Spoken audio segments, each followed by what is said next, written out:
Welcome to day 15 of going back to US.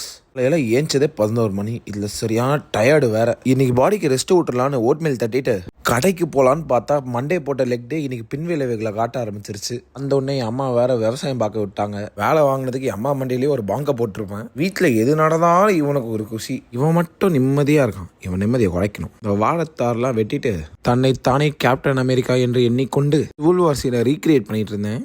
வாழைத்தார ஸ்வாகா தூக்குறன்னு கட்டெரும்பு கிட்ட கடி வாங்கினது தான் மிச்சம். அப்படியே ஒரு கோல்ட் ஷவரை போட்டு முடிச்சுட்டு லஞ்சுக்கு ஆயிலே இல்லாமல் ரெடி பண்ண கிராப், மீன், சிக்கன் வச்சு விளாசிட்டேன். இன்னும் கொஞ்சம் ஃபைபர் குறைபாடு ஆயிடுச்சு. அப்புறம் ஒரு 2 மணி நேரம் வாக்கு, ஒரு 0 கோக்கு, இன்னொரு 0 கோக்கு.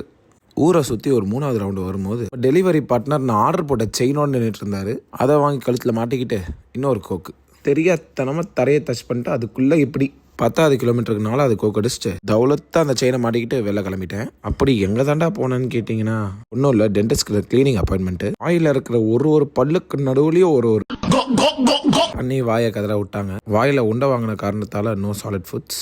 என்னதான் சொல்லுங்க, டயபெட்டிஸ் இருக்கிற அம்மா பக்கத்தில் சுகரை வச்சு வெறுப்பேற்றுற சுகம் இருக்கே. It's the best feeling in the world. சரி வரட்டா.